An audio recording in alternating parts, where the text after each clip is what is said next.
everybody, and welcome to a new edition of Fast Break.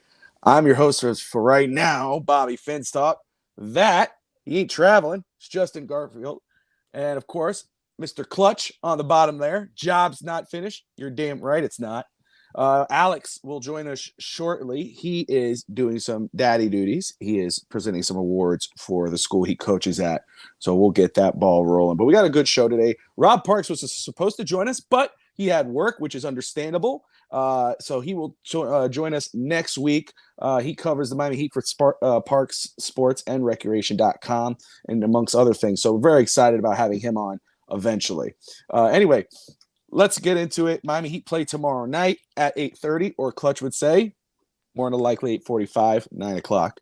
But the most fun thing about this, Justin and Clutch, the Heat won Game 2.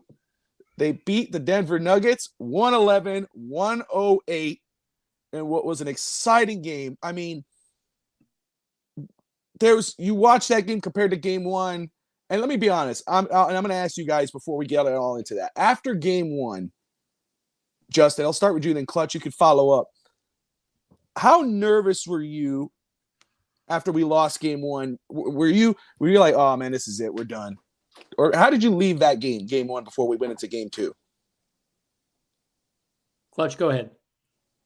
Oh, okay. Okay. Oh, it's something exciting. Okay, go ahead, Clutch. I mean, I wasn't the word nervous isn't it, because I wasn't nervous. I wasn't stressed. Like, to be honest, I was so gassed. Like I was so mentally gassed from the Boston series that the Game 1 loss, I was like, okay. I mean, you didn't make your shots. We'll see what happens Game 2. But when we got to Game 2, and I saw us down 15, I was like, oh crap. Like, we spent it all. We emptied the gas tank. But no, it ended up working itself out. Obviously, it gave us fans a little bit of we needed to see that as fans, and I think the Heat needed to see that as players, that they were able to beat the Nuggets after a really, really demoralizing, I assume for them, Game 1, because they kind of got spanked all the way through from like start to finish.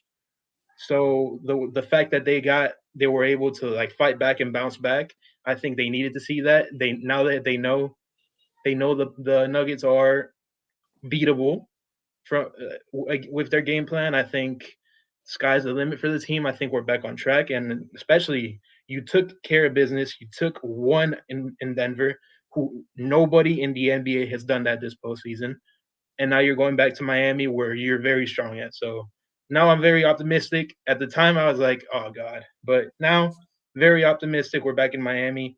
I smell championship. All right, so he was deflated. He thought with the team. Now he's excited. Championship. Justin, you said for him to go first. Follow up, brother. Game 1 has only been won one time in Miami Heat history, and that was in 2011 in Dallas. And we all know LeBron didn't show up that series. Dirk goes out with a ring. Next year, we win. Next year after that, we win. The rest is history. What I'm trying to say here is nothing to worry about losing Game 1. You just get off an emotional, draining series against Boston, 7 games. And then after that, you have to fly to Mile High City, get used to the altitude on a quick notice, and then play a basketball game 48 minutes against the Joker and Murray. That's taxing on anybody. I've been to Denver several times. I will tell you it is not fun playing Ultimate Frisbee in Florida for so many years and then going to Denver to play it. It really is taxing. I can say it from experience.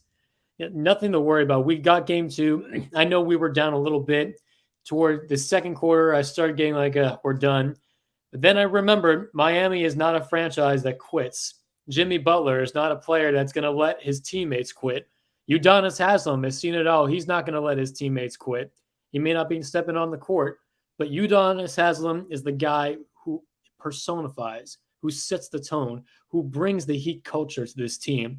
Even when he's done playing, this locker room, he's going to have his fingerprints all over it for the rest of the time, as long as he's alive. I know Pat Riley's going to give him a front key to the door to this franchise for the rest of his life. He could step in that locker room anytime, give a speech.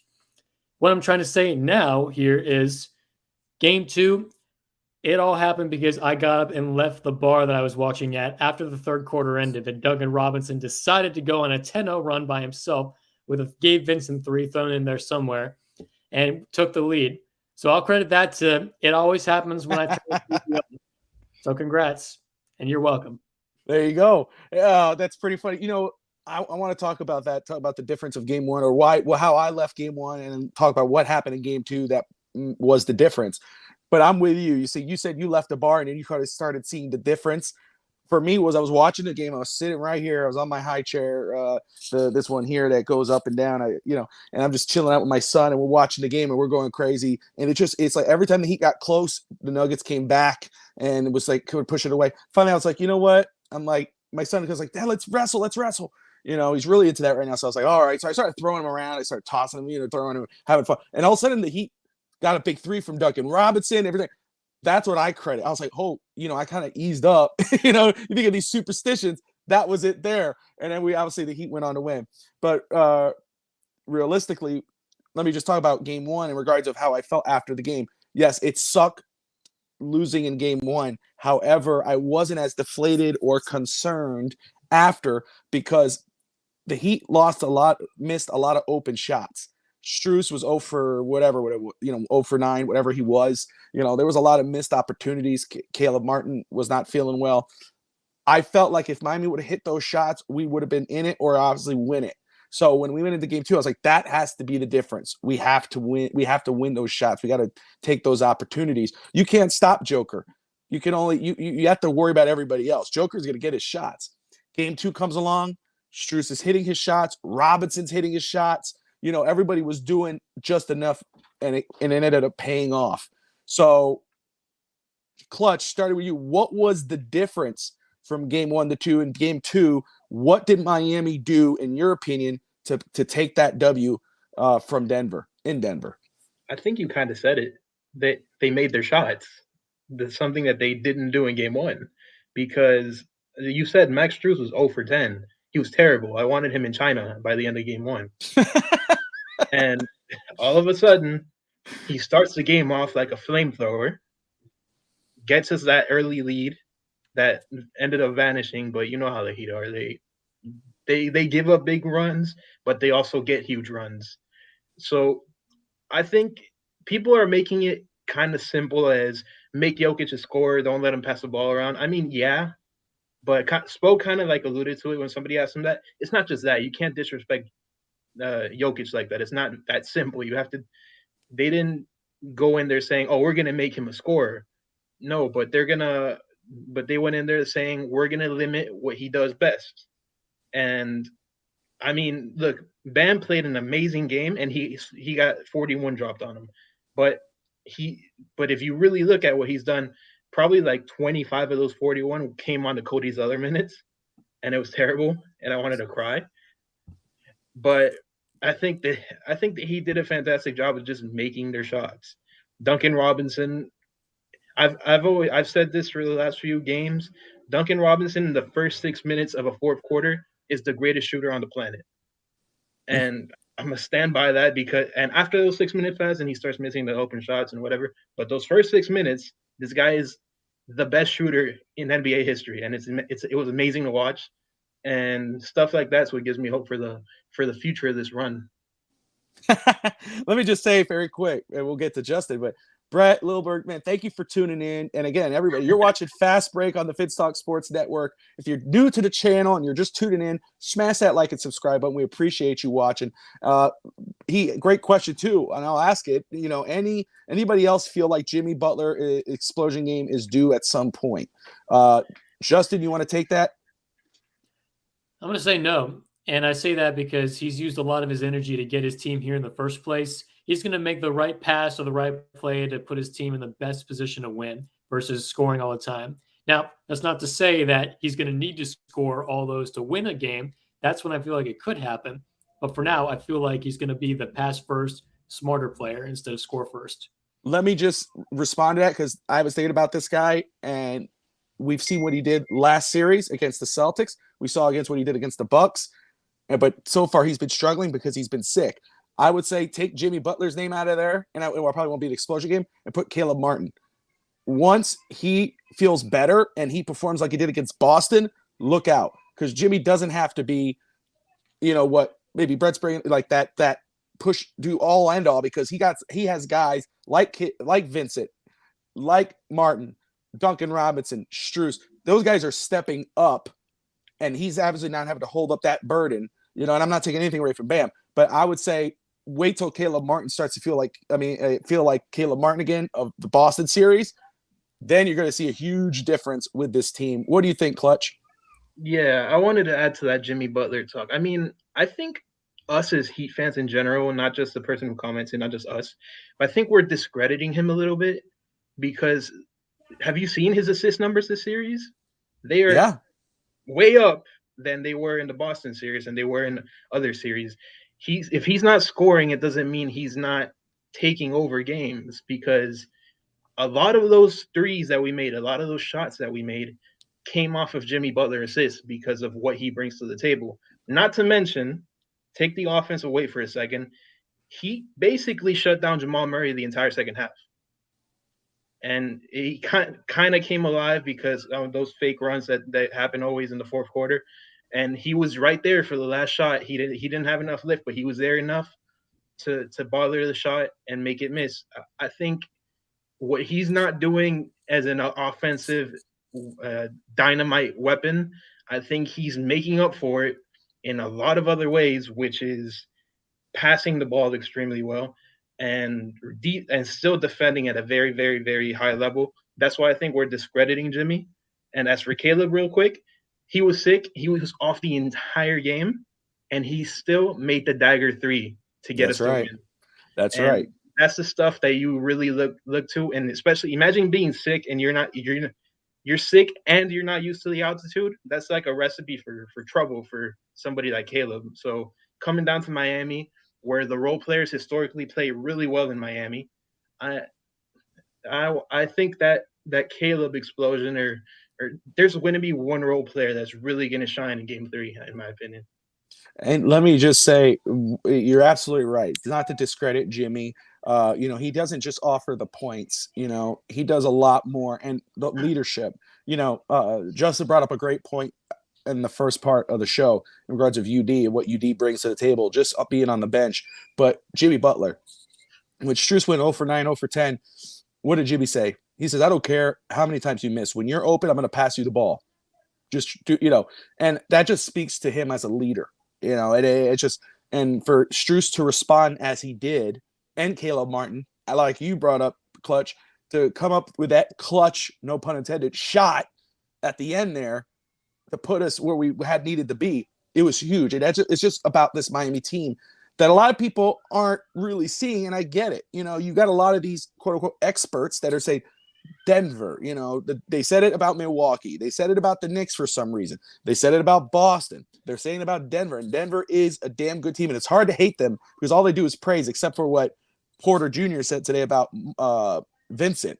He had to say, when Vincent butt covers me, I feel like I could score anytime, basically paraphrasing. And it's like, okay, I hope that's some formula for Vincent, who's playing damn well in these finals so far. Let me ask this. I'll start with Clutch. Justin, you follow up. But I do usually do this with Dolphin games, post-game shows. Okay. So, and it's sometimes very hard, and Evan did the back, and, we go at it all the time during Dolphin post-game shows right after. There's a lot of hard, angry emotion, whether we win or lose or draw. It's been a little while since this game now. Tomorrow's Game 3. We're excited. But who were and you don't have to do 3. You could do 1, 2, or whatever. But who are your top 3 studs and duds for Game 2 for the Heat? Well, for Game 2, I mean, there's so many studs from that game. I don't think 3 justifies it, but I'll try. I'll go with Gabe Vincent, Bam Adebayo. Yeah. And I'm really I just gave you a whole spiel about respecting Jimmy, but I kind of not putting Duncan Robinson in there for what he did to that fourth quarter kind of doesn't feel right. So I'm torn, but I'll say Duncan Robinson. And for duds, Cody Zeller. Cody Zeller. Cody Zeller. All right. Damn. All right.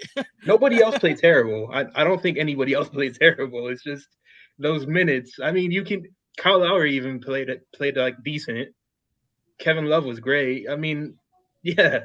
The only dud I have in my list is Cody Zeller 3 times over. There you go. That's all right. Justin, you again, you don't have to do 3, but that's kind of how I have it listed. Your top 3 duds and studs. 3 studs. I'll go with Duncan Robinson as well. You don't get back in that game without 10 points clutch in the fourth quarter. Then I'll go Kevin Love. Why not? Putting him in the starting lineup really changed things up, at least in the beginning of the game. And then, well, Kevin Love is older. He's not going to play 48 minutes a game nowadays. And then I'll throw Jimmy in there just because this team isn't here without him. And now he's still making the smart play at the end of the game to win you the game. Duds, Cody Zeller. Dang. All right. Brett does say, Brett Lilberg, who's tuning in, we appreciate you. Cody Zeller scored 4 points and we won by 3. Hey, he was the difference. You know what I'm saying? We would have won by a lot more if he didn't give up like 26 in 7 minutes. Oh my goodness, I love it. I had this question here, but I'll hold off on that one. But let me ask. This is an interesting question. Justin, I'll start with you. Man, the Heat, they did finish first in the Southeast Division. They weren't impressive. Nobody was really confident going into the playoffs. They finished 44-38. They got a play-in spot. Lost the first game, won the second, got in. What happened in your opinion, when watching this team and covering as you have on Fast Break here on Fifth South Sports Network with Alex and Clutch throughout the year? What's different with this basketball team from the regular season into the postseason? What are you seeing that's different? I mean, you can say it's lazy, but I've told Alex before the playoffs, I was like, hey, when the Heat go into playoffs, it's a different beast. The Heat is a playoff team, but I mean, there's more than that. And can you explain what you're seeing that you go, wait a second, man, this is not how they played during the regular season. This is different basketball. What's different? Let's go back a year ago, rewind, when Jimmy said after losing Game 7, next year we're going to be right back in the same situation and we're going to get it done. And we've become accustomed to believing things that Jimmy Butler says because he actually delivers. But the first step is getting in the playoffs. This team had a rough regular season, just trying to find that chemistry. Wasn't quite there. But Jimmy couldn't deliver until they got in. So you will your team to victory. Doesn't do too well against Atlanta. But then you get one more shot against Chicago, which clearly you're the better team there. And so eke out the victory, and then you get Milwaukee. And it's almost like it was supposed to be this way because if they had won the Atlanta game, then they would have had to play Boston in the first round, which would not have been the same scenario. And so they get Milwaukee. And as soon as that happens, I feel like I can see Jimmy Butler like, oh, yeah, we know how to beat this team. It's time to feast. Yep. It happened in the bubble. I know they got swept that one year. We're not going to talk about that. But Jimmy has fire in his eyes, and he sees, oh, yeah, we can beat this team. And unfortunately, Hero goes down. We wish him well. He's coming back soon. And then Oladipo goes down. But also, Giannis goes down in the first game. And so they see that as a golden opportunity. Oh, hey, wow, we can compete, but now we can actually steal this game. And that instills some confidence. But then Jimmy Butler misses game 2, I believe. No, Giannis missed game 2. That's what it was. And then they blew us out. Giannis comes back for game 3. And, well, that's the point where I feel like this team graduated from an 8 seed to the team that we're seeing today. Because how many times in your life have you seen a player do what Jimmy Butler did in games 3 and 4? When they were trailing the whole time, they knew they were outmatched talent-wise, length-wise, but they had just strong will and grit. It was just strong tenacity on defense, and the will to win, to dive into the bucket, to go sacrifice your whole body to get that last bucket. Whatever it is, it just got into them. Jimmy's been like that. He knows that he's getting up there in age, and soon he won't be able to do a lot of these moves anymore. And this may be his last real shot to get a ring. We don't know. So I think he's racing the clock with Father Time and saying, we're here, may as well give it our all. And the guys rally around Jimmy. They believe in him.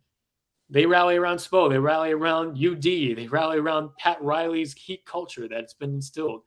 And they know that this isn't going to be some dud franchise in the playoffs like the Houston Rockets, I'll tell you. Uppercut. Shanked. Yep. There you go. I'll say this to somebody who grew up in Houston. They don't do anything. Oh, goodness gracious. And they might get James Harden again, maybe. I don't know. There's rumblings there. Right. So then you get past Milwaukee, then you get to the Knicks, and the Knicks are the Knicks.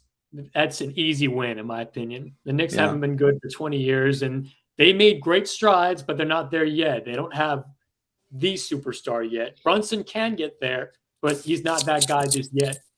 Then you get to Boston, and you realize that this year they've been such a one-dimensional team, and they make a lot of mental mistakes. So you go there, you psyche them out, you get in all their heads like Jimmy did. You take 2 on the road, blow them out at home. I don't know what got into Boston and win 3 in a row the way that they did, but most important thing is the Heat are a strong franchise that's not going to fold when it matters. So you see, I was talking with Clutch before this, Game 7, 2013, you win Game 6 in an emotional thriller, and then you know you cannot lose Game 7 after a game like that. What do? They handle their business. They win the championship. And this one too, Spo is ready to go, saying, hey, if we could tip this thing off right now, like right now, we'll go. That's just how they operate. And so here we are. After all that, this is what's gotten into that team. They're all buying into this ball of energy in a way. They're all so tapped in that they can't get out of it. Sure, they could be out hustled and out paced like Game 1, but that will to win, that grit, it's still there. They still believe. And that's the difference between the regular season and the postseason. Love it. And Clutch, I got a question for you that courtesy of Brett Lilberg. Cody Zeller or Luke Babbitt, your life's on the line. Who you trust? Either way. No chance in hell, like Vince McMahon. Just take me out then and there. Just finish it right here, right between the eye. It's all right. That's awesome. Let me go. Everyone just tuning in again. You're watching Fast Break on the Finstock Sports Network, our Miami Heat NBA coverage show. Smash that like and subscribe button, whether you're watching on Twitter, Twitch, Facebook, YouTube. We appreciate you tuning in. Miami Heat Game 3 tomorrow night against the Denver Nuggets. The Heat have shocked the NBA, most of them at least, and beat the Denver Nuggets in Denver, who hadn't lost a game in Denver during the playoffs. They secured it by 3 points, 111-108. Clutch, Game 3 is set to tip off tomorrow at 8:30 Eastern, supposedly. Caesars Sportsbook has Denver as the 2.5 favorites. Again, mostly no one favors the Heat to win this game. Or the series in general, but I want to hear from you, not a prediction, but a feeling. How are you feeling about Miami's chances now after what they did in Game 2? I mean, you just had to, by the way, real quick, Miami, I think they've been favored in one game this entire postseason. Like, I honestly, I think that they got favored after they went up 3-0 against Boston, and that's it.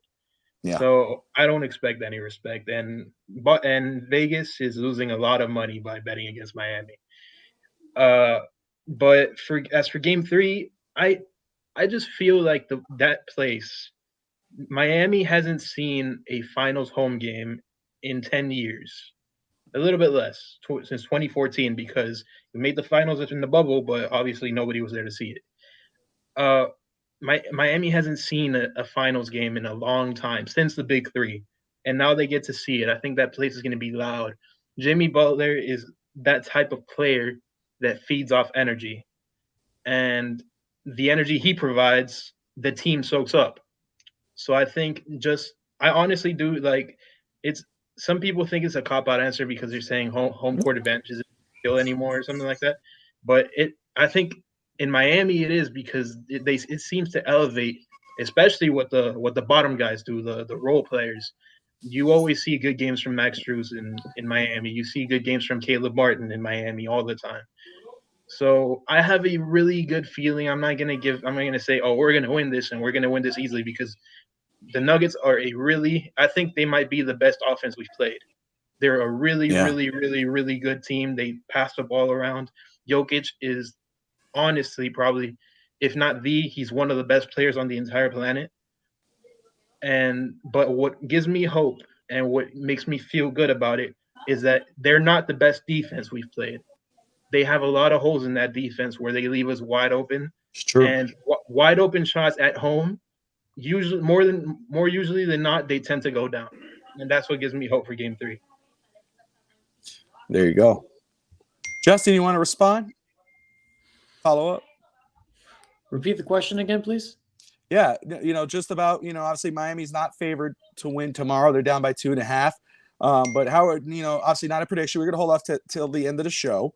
But how are you feeling after watching Game 2 about Miami's chances in Game 3? I've got a good feeling. You got to have a good feeling when you win in Denver for the first time in 7 years. It's been first time in 7 years. Hey, it all comes together because Luke Babbitt was on the team that Miami won in Denver the last time. It all comes together for that little question. Full circle. Yes, that's right. Wilbur bringing up Luke Babbitt. Yes. 2 former Hornets there. Cody he Zeller, was there. Luke Babbitt and Josh McRoberts. Good times. Not even. Those were Charlotte Bobcats back in the day. Gosh. Wait about turn I back the clock. I got a good feeling about this. When you win in Denver like that and then you come home to your fan base, I believe that you got to feel good at least getting one at home, if not both. So let me ask you this, Justin, and then Clutch statement after Justin. But obviously everybody has to play well tomorrow. Everybody has to do their job. But if you got to add like one player, maybe two, what player needs to step up in Game 3 in order for Miami to have a legit chance to win the game, to go up 2-1? Player that needs to have the best game, I would say, I think Caleb Martin's got to show up. If we're going to win a game comfortably, then he's got to be the guy who steps up and get 26 like he did against Boston. If he steps up, then I've got no worries there. But if he's struggling again, then it's going to be a much closer game than we're comfortable with. That was mine, was Caleb Martin. What about you, Clutch? Probably, Caleb Martin's the easy one because he really has not been there so far in the finals. But you know what? If Cody Zeller steps up, we win a championship. Oh, keep hammering that in. There you go. Only real ones know about the Luke Babbitt years. Oh, yeah. No, you know what? I changed my answer. I think we don't respect this guy enough. Haywood Highsmith. Ooh, that's a good one. That is a good one. Alex's favorite player. Yeah. That's only because Omer hasn't stepped up. That's why Highsmith all of a sudden is Alex's favorite player. I'll tell him. I don't want to, him taking a shot at him without him be here, but I would say it to his face. But no, Highsmith, that's a great answer, and it's true, man. I mean, when he comes into the game, you see the impact that he has, whether it's the shots, making shots, or defense. I mean, he was big in pivotal in that Boston game where it turned the series. We won the game and obviously won the series. So great answer from Clutch. Look, this is interesting. It's Tyler Hero.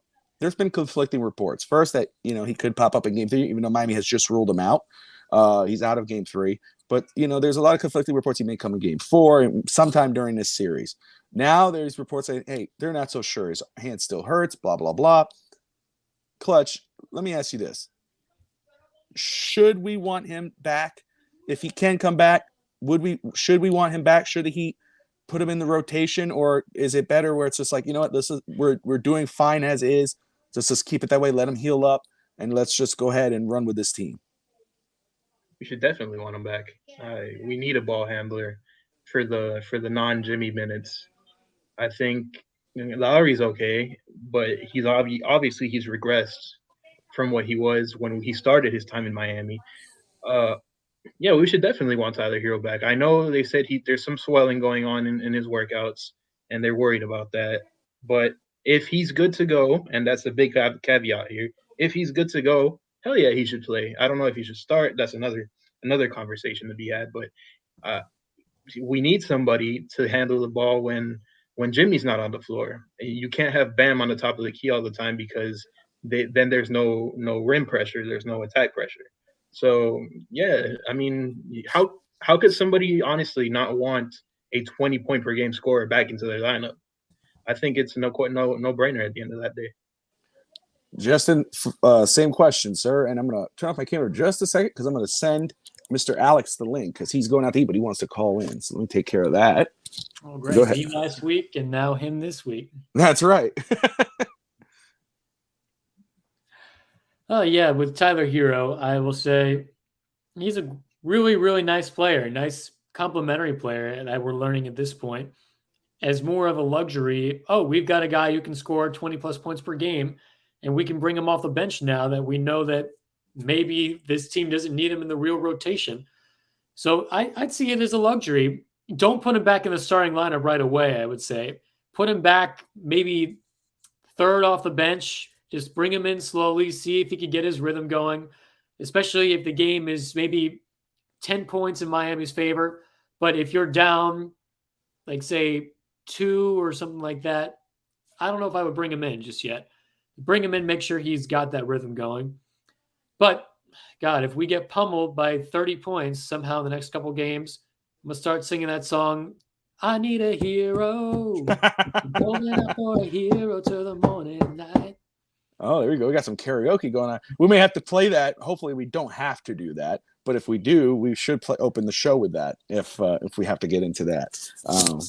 Great segue. So Alex is going to try to join in. He's done with what he's doing. He's going out to eat, so he'll probably try to call in here. So we'll kind of keep it running just a little bit. If not, it's okay. But okay, what team wins Game 3, Justin? It's on the line right now. In your opinion, after everything we've said, we're in Miami. The Heat have won Game 2. We know what Denver is offensively, and we know what they're not defensively. We know Miami, if Caleb could step up, we know all that. But in your realistic opinion, even though the jersey on your back, how do you feel with Game 3? Who wins? Denver's going to come out with a big punch swinging in the first couple quarters, but in the end, I think Miami's going to prevail. They're going to remind them, hey, don't look at the seeding. Just look at the name on the front of our jersey. That's the culture. And I think Miami pulls away by 5, wins by 6. There you go. Clutch, how you feeling, man? What do you think happens? I think something similar is going to happen. I mean, the Nuggets are going to want to rebound from that loss, but I think Miami and Miami's crowd will be ready for them. And I see just it being close in the fourth quarter, and then Miami pulls away to one of those 8 to 9 point wins, even though it was really close. And yeah, I got Miami winning. If they need one on their home court. Yeah. Obviously, you want both, but if you take one, you're still feeling very good. So, and I think you more likely you want to carry that momentum from Game 2 into Game 3 and get that win on your home court in front of the fans. Yeah, it's going to be a tough game. But I think Miami has shown how you could beat Denver. You can't stop Joker, but you could handle everybody else. You could force guys to try to make shots like a Jamal Murray, which Jimmy did a great job at the end. No foul, hand up, gave him all that pressure. And he's made those shots in the past. He did not make it that day. Miami showed what they could do. Okay, perfect. I got 5 minutes. So Alex is messaging me now. So I think Miami has shown what they could do. I think they kind of follow that formula. We expect Denver, right, to respond to that. They're going to try to adjust. They're going to try to do some things differently.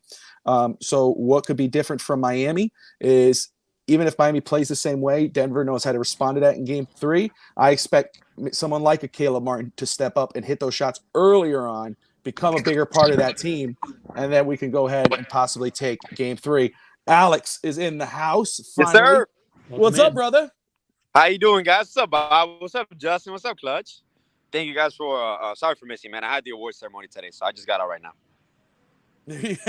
Let me just say 23423. This is our official NBA Heat show. So yes, again, we're talking about the finals. We talked about it a little bit last night. We're talking about it more in depth now. Alex, we touched on game 1, but talking about game 2. Let me. You say you got about 5 minutes. So Yeah. How are you feeling? I mean, Heat are not favored. They're down by 2.5. We just talked about this. How are you feeling about Miami's chances in game 3 after watching game 2? Oh, I mean, when have we ever been favored? I think only one game this postseason. I think we love it that way. How Miami has played is, I feel super confident in the regards to all the actions that were created in game 2. Denver looked lost, honestly, at times defensively. And I do want us to tone down a little bit more the non-Jokic minutes, because it seems to me that we were so focused to make sure that we played up to par when Jokic was on the court, that when he got off, like the non-Bam minutes, the non-Jimmy minutes, was a complete fall off. So I do expect Spo, maybe not that many Zeller minutes. Zeller will probably play because he matches up size-wise, but definitely with Love moving into the starting lineup, Caleb feeling better and coming off the bench, and Hero's not going to be cleared. I don't think Hero honestly plays at all this series, to be honest with you. But I do expect a little bit a tick in Highsmith minutes as well. So we got to play well-rounded. You make Joker the scorer. Like I mentioned before, even with Clutch and Justin the other day, if Jokic scores 40 points, we're going to win the game no matter what. Is when you limit those assists. Like, you make them score, and you just have to defend at all costs. You have to defend. Denver looks pretty slow recovery when Jokic is not playing to up to par when it comes to being the floor general. When Jokic is a scorer, that team looks pretty slow. When Jokic is basically their point center, then that team is highly capable. I know they're missing shots, so we can't count on that as well. They're not going to shoot poorly again, I don't think. And we just have to continue to play our game, man. We have to continue to buckle down every stop, every second, because they could go on a run. They're ignitable. Their offense is high octane. So it's just stand our ground, play our game, and just continue with the mismatches. Let me ask you this, Alex. We were just talking about predictions, and I have my whole list. It's all clustered over here, so I missed a spot. But I'm going to ask this, and then let's see how the guys follow up. But I'm going to ask you this: what are your 3 keys to secure a Miami Heat victory in Game 3? My 3 keys. Number 1, you have to continue the defensive matchup with throwing the mixes of zone, man-to-man defense with Jimmy, Gardy, Murray. Love insertion to a starting lineup was key because it basically removed Gordon from the equation completely in game 2. So key number 1, I would say continuity. You have to have continuity, exactly what you did game 2, so it could go on just into a smoother transition to game 3. Shooters, you have to keep shooting. Jimmy, aside from supposedly now dealing with some personal issues with his family, he has seemed a little off as of late, but he came through when you needed him to be the most.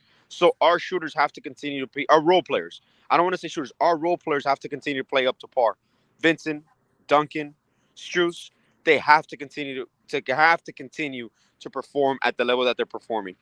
And number 3, I'm gonna go with the coaching edge with Spo. Spo has to be on top of his game, just like he was game 2. Those adjustments in key times, the sub patterns. The number 1 thing is that when Bam is off the floor, the fall off. When you have the Zeller minutes, we need a smoother transition in sub patterns. When it comes to Martin coming in, Bam going out, the Lowry minutes, like I want to see a smoother transition there. I believe between those lines, we can push the game out of reach. So let me ask you this, because the guys had similar answers. Okay. So I want to see have you been watching? I just want to make sure you haven't been cheating. Are you watching the show? Or are you just No, I just got out, man. Okay. Because you hit on some of the things we already talked about in regards of what we thought about you with Highsmith. We talked about that. I mean, great minds think alike. That's why I love it. It's like this. Me and Alex are like this. We're same page. Right there. I love how we don't see Clutch, but we know what he's doing. We all know. When I say we're like this, you see me doing it. That's right.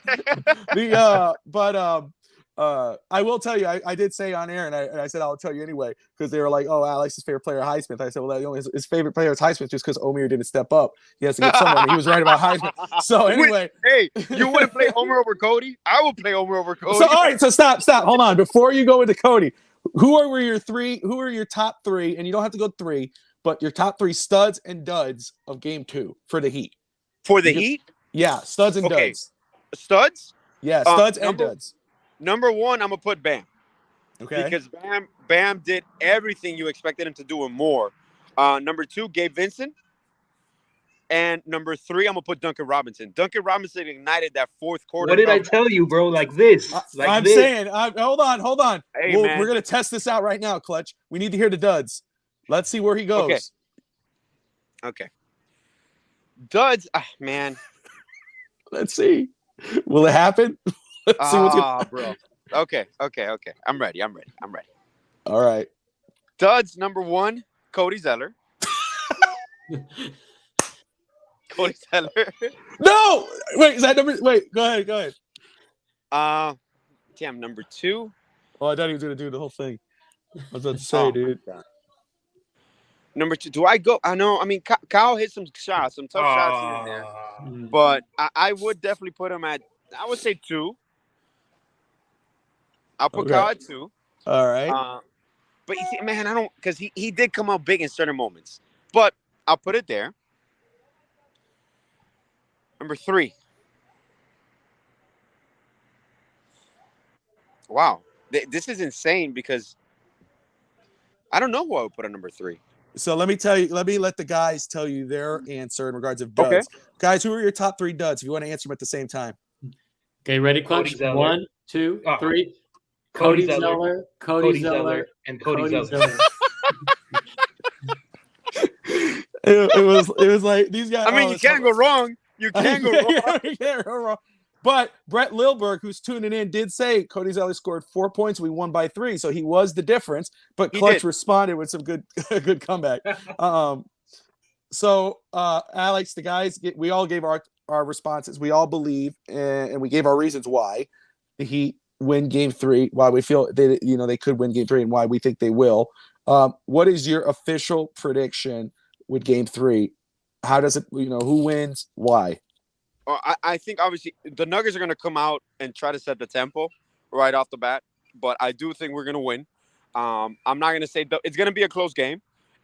We might pull off double-digit win late in the fourth quarter because we have figured out something. Denver hasn't faced, and we talked about this. Denver hasn't faced a defense like us in the whole postseason. And Yeah. I'm not saying they're greatly coached, but I forgot. I read the quote today. Where they mentioned that the Heat are the best coach team that Denver has faced all season. And people always talk about we go to Denver and we always lose at Denver. It's usually always a second night of a back-to-back or opening up a road trip. We're injured. Now when you have a 7-game series, usually the best team always wins out. And I didn't feel bad at all after Game 1. I knew our struggles because I looked it up. I believe this is correct. The whole postseason, the 2 lowest offensive rating games for the Denver Nuggets have been the first 2 games of the finals. So there's a reason they're struggling to score at times. And that's why Jokic could score 40 points. And I'm confident, man. Bam did his job. And Jimmy is guarding Murray. Highsmith is going to guard him up top. So I'm fully confident there's not going to be any drop-off. And Gabe Vincent, in comparison to Murray, going toe-to-toe with one of the best point guards in the game. And obviously, they're still going to talk about the undrafted guys. Honestly, it's already pissing me off. Every time you see the undrafted chart and then they put this and the stats, I'm like, come on, man. They're just regular players. And it's just a testament, like, what else do you have to do to say, like, this isn't a fluke? This is for real. So I'm fully confident. I think we're going to win Game 3. Game 4, we might lose Game 5 in Denver, and we close it out Game 6. That's my official prediction.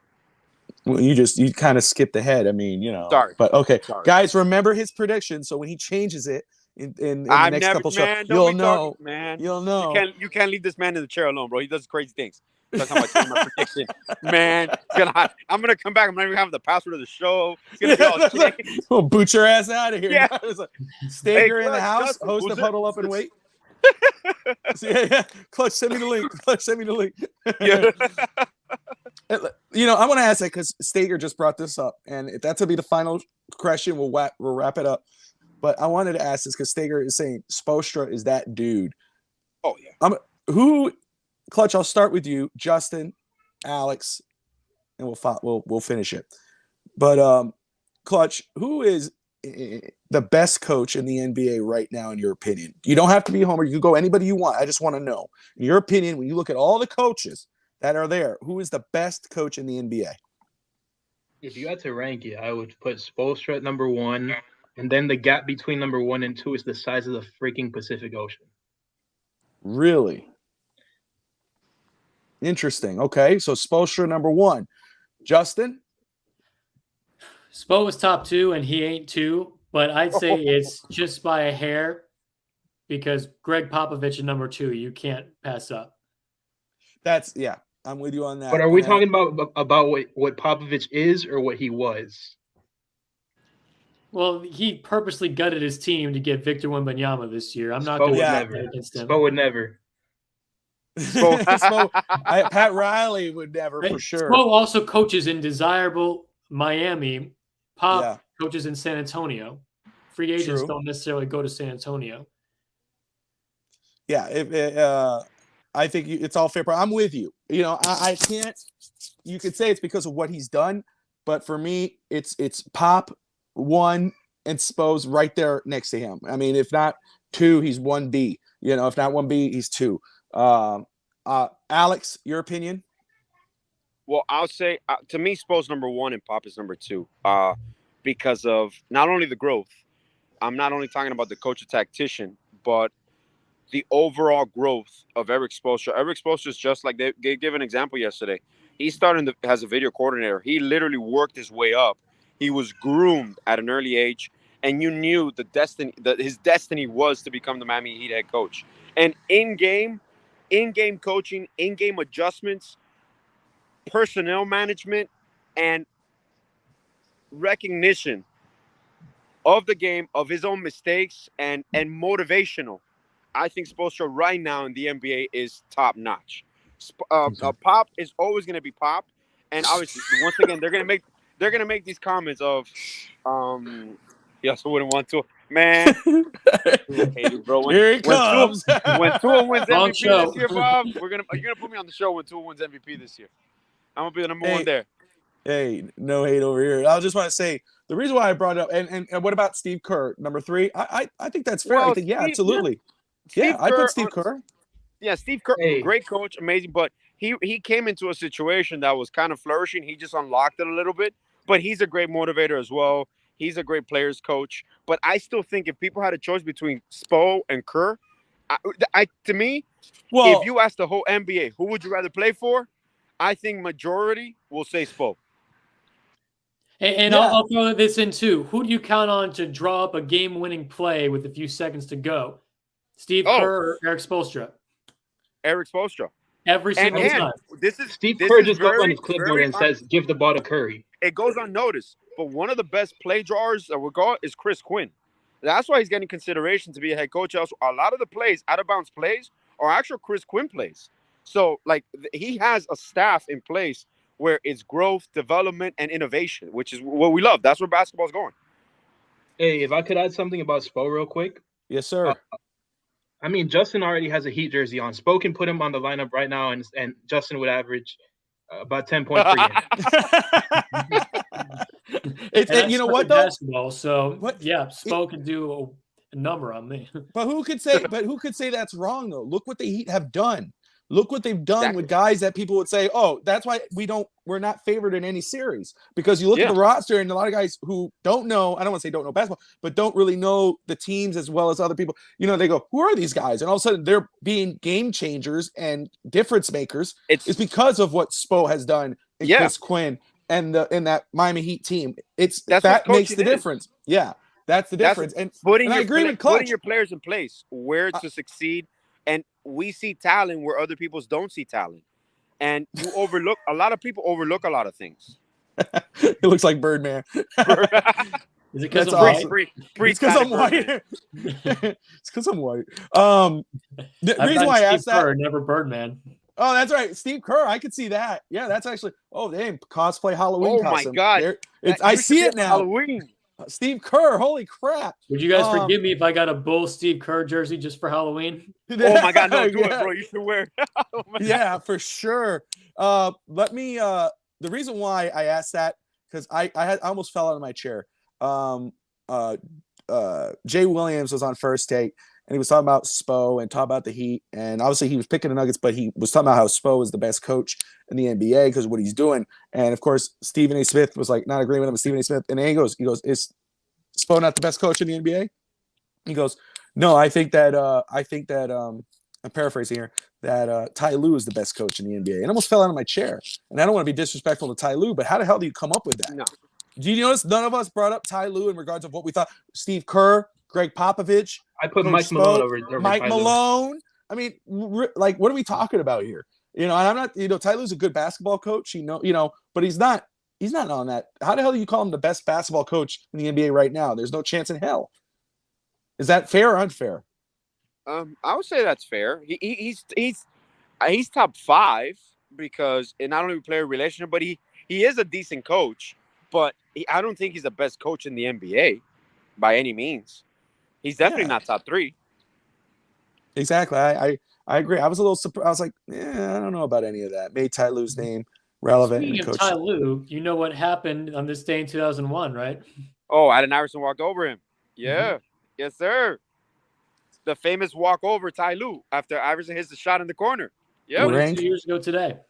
Rank the top man. Melendez sons: Bobby, Nick, Harrison, and Alex. Hey, and that team, Justin, that Sixers team, they just ran into the Lakers, but that Sixers team was talented.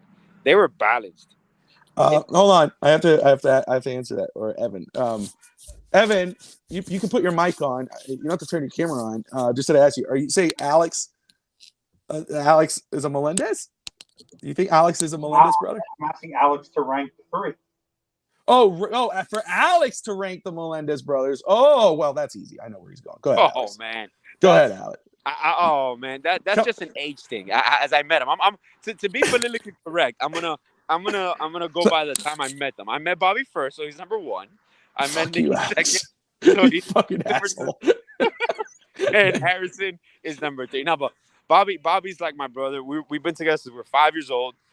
He's like the brother I never had. So we became inseparable at an early age, man. We did everything together. And we just grew. Everybody grew. Obviously, Nikki was a little younger than us. Harrison was way younger than us, but he always wanted to come with us. Alexandra his sister was always doing things with us. But me and Bobby always had a tighter group because of our age. We were close in age, and we had similar interests. That's right. There you go. So, in the end of all, as you heard, he said at the end, I'm number 1. It's always going to be that way. Nick and Harrison just tag along. They're there, like, hey, what's up, guys? They just fill in the numbers. Alex is the godfather of my oldest. I don't know who's watching.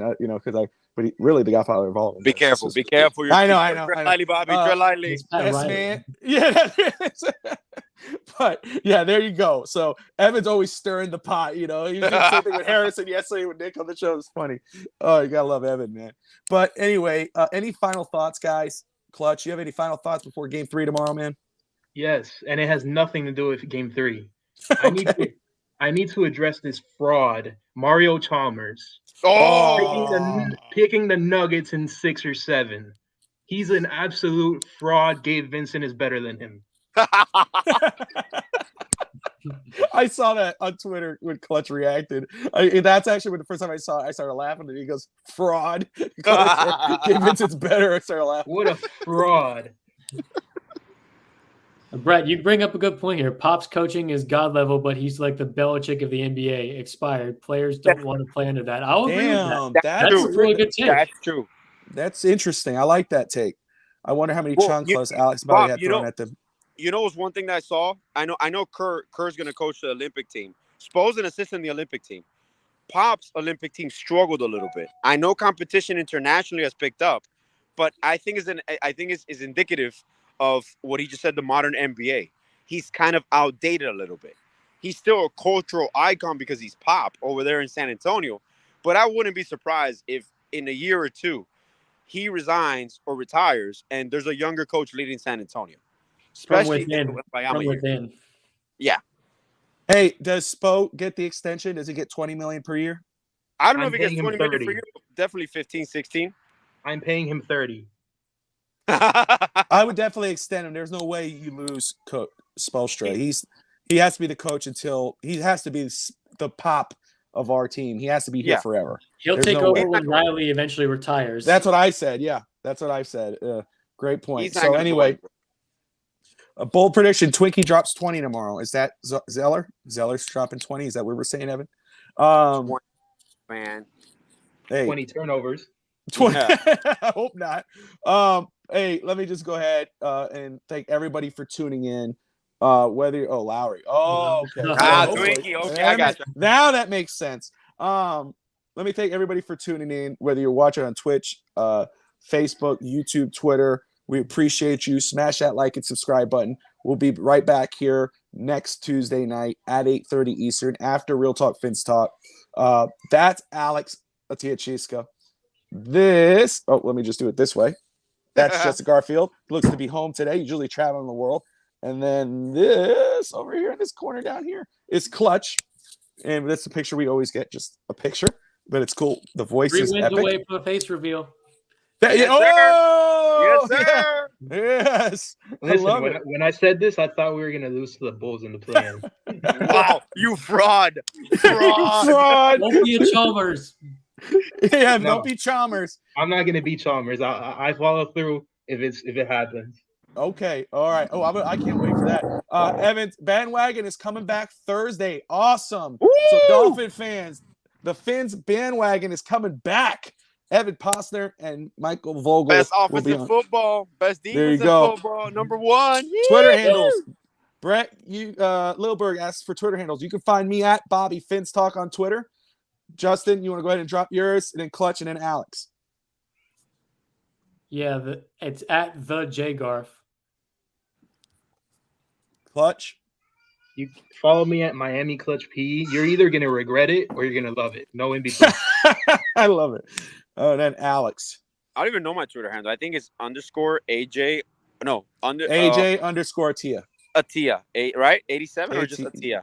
No, I think it's just a Tia. I don't But think wait, it's Twitter 86. handles. That sounds so sexy. Twitter handles. I know. I know. Like, hey, what's up? So What's there your you go, Twitter? Brett. You can follow us there, and you can follow the Fins Talk Sports Network on Twitter at Fins Talk Network. We appreciate you, brother, for tuning in. We hope you join us more often. It'd be awesome to have you. Stager in the house. You can catch Stager on Friday at Huddle Up and Wait. He has an awesome guest. We brought it up yesterday. Amari Hunt will be on. Yeah, Tua. Yeah, right.